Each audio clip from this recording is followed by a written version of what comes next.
Market లో invest చేసి మీ డబ్బులు డబుల్ చేసుకోవాలనుకుంటున్నారా? సుందరరామిరెడ్డి గారి సెమినార్ కి అటెండ్ అవ్వండి.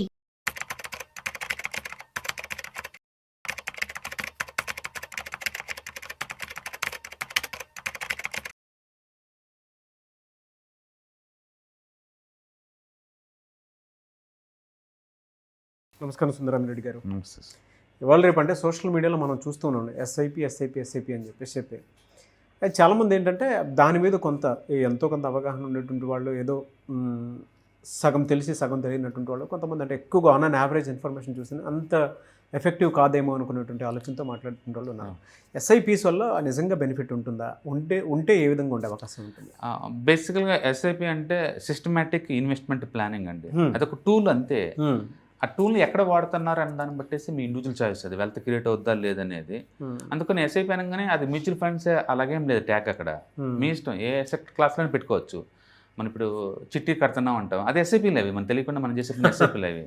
ఎవ్రీ మంత్ మనం కొంచెం పోగు చేయటాన్ని ఎస్ఐపి అంటాం అంతే. Okay okay okay. ఆ tool it's a powerful tool, అందులో డౌట్ లేదు. మీరు దేనికైనా అప్లై చేయండి ఎస్ఐపి టూల్, ఇట్స్ పవర్ఫుల్. ఎందుకంటే మనకున్న అఫోర్డబిలిటీని బట్టి కొంచెం తోటి పోగు చేస్తాను అసెట్ని, కాబట్టి డెఫినెట్గా పనిచేస్తా టూల్. అయితే మీరు ఎక్కడ అప్లై చేస్తున్నారో దాన్ని బట్టి అది వర్కౌట్ అవుతుంది అనమాట. అంటే జనరల్గా ఈ టూల్ని ఎక్కువ మ్యూచువల్ ఫండ్లో వాడుతుంటారు కాబట్టి మనం ఎస్ఐ పరంగానే ఇంకా మ్యూచువల్ ఫండ్ అనుకుంటాం అనమాట. బట్ మ్యూచువల్ ఫండ్లో బోల్డ్ అని ఉన్న అసెట్స్, మీరు అసెట్ గురించి మాట్లాడుతున్నారు, ఈక్విటీ గురించా, లేకపోతే డెట్ మ్యూచువల్ ఫండ్స్ గురించా, లేకపోతే హైబ్రిడ్ గురించా, లేకపోతే ఇంటర్నేషనల్ మ్యూచువల్ ఫండ్స్ చాలా ఉన్నాయి కదా. అవును, ఏట్లోనే అప్లై చేసుకోవచ్చు మీరు. అందుకని ఎస్ఐపీలు పనిచేయదు అనే బదులు ఏ ఎసెట్ క్లాస్లో మీరు ఎస్ఐపీలు చేస్తున్నారు అన్నదాన్ని బట్టి అది పనిచేస్తలేదో మనకు అర్థం అవుతుంది అనమాట. జనరల్గా ఏంటంటే ఎక్కువ మంది ఇండియాలో ఏంటంటే లార్జ్ క్యాప్ మ్యూచువల్ ఫండ్స్ చాలా పాపులర్. వాటిని బ్లూ చిప్ కంపెనీస్ అంటారు. ఎందుకంటే so big that it is doesn't fail అనమాట at all. Like Reliance, TCS, Wipro, చాలా పెద్ద కంపెనీస్, అవి ఫెయిల్ అయ్యే ఛాన్సే లేదు. అందుకని ఎక్కువ మంది ఏంటంటే సేఫ్టీ కోసం తెలిసిన పేర్లు కొన్ని సెలెక్ట్ చేసుకొని ఆ స్టాక్స్లో ఎస్ఐపీలు కొంటా ఉంటారు ఎవ్రీ మంత్. ఓకే. లేదా లార్జ్ క్యాప్ మ్యూచువల్ ఫండ్స్లో ఎస్ఐపీలు చేస్తూ ఉంటారు అనమాట. కానీ ఇండియాలో ఏంటంటే ఈ లార్జ్ క్యాప్ మ్యూచువల్ ఫండ్స్ కావచ్చు, లేదా నిఫ్టీ 50లో ఉన్న స్టాక్స్ కావచ్చు, ఈ ఏంటంటే పెద్ద సైజు కాబట్టి చాలా స్లోగా ఉంటాయి. సేఫ్టీ కారణంగా బాగానే ఉంటాయి కానీ బట్ రిటర్న్స్ పరంగా అంతేం బాగోవు అనమాట. అందుకని చాలా మంది అంటే నిఫ్టీ 50లో మీరు ఎస్ఐపీలు చేస్తే యావరేజ్ రిటర్న్స్ 10 కాదు కదా, కనీసం 6-7 కూడా రావని చెప్పేసి రకరకాల స్టడీస్ చేస్తూ ఉన్నారు. బేసికల్గా మార్కెట్లో ఏం జరిగిందంటే నిరంతరం సైక్లికల్ నేచరు. మీరు బాటా నుంచి తీసుకుంటే టాప్కి ఎక్కువ రిటర్న్స్ లాగా కనపడుద్ది. అది ఎంత అంటే నిఫ్టీ 13% దాకా కనపడుద్ది. అలా కాకుండా ఈ సైడ్ నుంచి ఈ సైడ్ తీసుకున్నాం అనుకోండి 6% పర్ యానం లాగా కనపడుద్ది. అదే పైనుంచి బాటం తీసుకున్నాం అనుకోండి మైనస్ లాగా కనపడతా ఉంటుంది. అందుకని స్టాండర్డ్ డేటా అంటే ఏం లేదు ఇక్కడ. మీరు డేటా ఎక్కడి నుంచి ఎక్కడ దాకా చూస్ చేసుకుంటున్నారు అన్నదాన్ని బట్టేసి మీకు ఆ రిటర్న్స్ కనపడతా ఉంటాయి అనమాట. బట్ యావరేజ్ మనం చూసుకుంటే ఇండియన్ స్టాక్ మార్కెట్ పైకే తప్ప కింద బాటం ఉండదు లాంగ్ టర్మ్ పాయింట్ ఆఫ్ లో. అంటే ఎవ్రీ ఇయర్ లా చూడొద్దు, డెకేడ్ లాగా చూసాం అనుకోండి, ఎవ్రీ డెకేడ్ నీకు పాజిటివ్ రిటర్న్స్ వస్తుంటాయి. అందుకని ఈక్విటీ మార్కెట్లో మీరు లాంగ్ టర్మ్లో కనుక్కుంటే ఈ ఎస్ఐపి అనే టూల్ వాడి మల్టీ అసెట్లో కావచ్చు, మామూలు అసెట్లో వెల్త్ క్రియేట్ చేసుకోవచ్చు. రెండోది మార్కెట్ ఎప్పుడు వాలటిలిటీ అవుతూ ఉంటుంది కాబట్టి పడ్డప్పుడు ఎక్కువ యూనిట్లు గ్యాదర్ అవుతా ఉన్నాయి కదా. అందుకని ఎస్ఐపిని మనం వాలటిలిటీకి విరుడు అనుకోవచ్చు. ఓకే. మనం ఎక్కువ మంది భయపడేది డ్రాప్ అవుద్దనే కదా. డ్రాప్ అయింది మళ్ళీ పైకి వెళ్ళినప్పుడు నీకు బెనిఫిట్ అవుతుంది కదా ఎస్ఐపిలో యూనిట్ కొంటుందారా. అదేలేండి, అంటే ఇన్స్టెంట్ అని కాకుండా లాంగ్ టర్మ్లో మాత్రం బెనిఫిట్ ఉంటుంది. అందుకని మీ ఆ టూల్ని ఎక్కడ వాడుతున్నారు, ఏ అసెట్లో వాడుతున్నారు, ఎంతకాలం ఉంటారు అనే దాన్ని బట్టేసి మీకు వెల్త్ క్రియేట్ అవుతుంది. అంటే ఇప్పుడు మీరు ఇందాక అన్నారు కదా బ్లూ చిప్ కంపెనీస్ అని, అలా ఎందులో ఇన్వెస్ట్ చేయడానికి అవకాశం ఉంటుందంటారు అసలు? అది నేంటుందంటే మీరు ఒక ఎసెట్ అనే బదులు నేను మల్టిపుల్ ఎసెట్ తీసుకున్నాను అనుకోండి, అది గొడవ లేదు కదా. నేను ఒక ఎసెట్ జోలిపోను. మీరు యావరేజ్ ఎంత ఇన్వెస్ట్ చేయొచ్చు అంటారు సార్ అసలు? సార్ యావరేజ్ మీద అంటే సిస్టమేటిక్ ఇన్వెస్ట్మెంట్ అనేది ఎంత పెట్టుకోవచ్చు మన ఇష్టం, నీకు అఫోర్డబిలిటీని బట్టి. అంటే ఎవ్రీ మంత్ మనకి మల్టిపుల్ అన్నారు కదా, ఒకటే మల్టీ అసెట్ అలొకేషన్, అది 0 అయ్యే ఛాన్స్ లేవు కదా.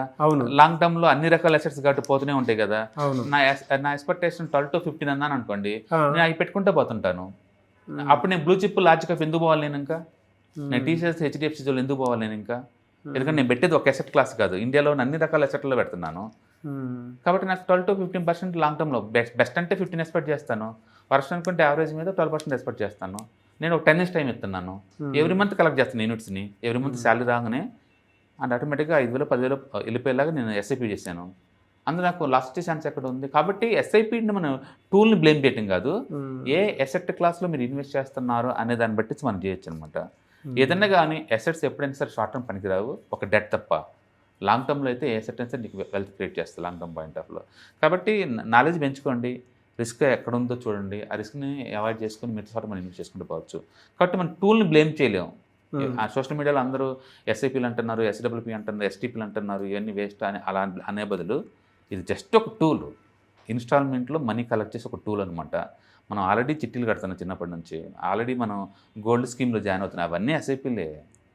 ట్రూ అవన్నీ ఎస్ఐపీలు, ఇది కూడా ఒక టూల్ అంతే. కాబట్టి మీరు నిఫ్టీ 50 అట్లా కాకుండా మంచి గ్రోత్ ఉన్న చోట పెట్టండి, లేదా మల్టీ అసెట్లో పెట్టుకుంటే డెఫినెట్గా వస్తుంది. డెఫినెట్గా ఇది వర్క్ చేస్తుంది, బ్లైండ్గా మనం నమ్మచ్చు. అయితే మీరు బయట టైంకల్లా అసెట్ పైన ఉండేలా చూసుకోండి. రేటు కొంచెం పెరిగిన తర్వాతనే బయటకు వచ్చేలా చూసుకోండి. అది ఎవ్రీ ఇయర్ మార్కెట్ పైకి పోవచ్చు, బట్ మార్కెట్ పైకి వచ్చినప్పుడు వచ్చారనుకోండి మీకు మంచి రిటర్న్స్ వస్తుంది.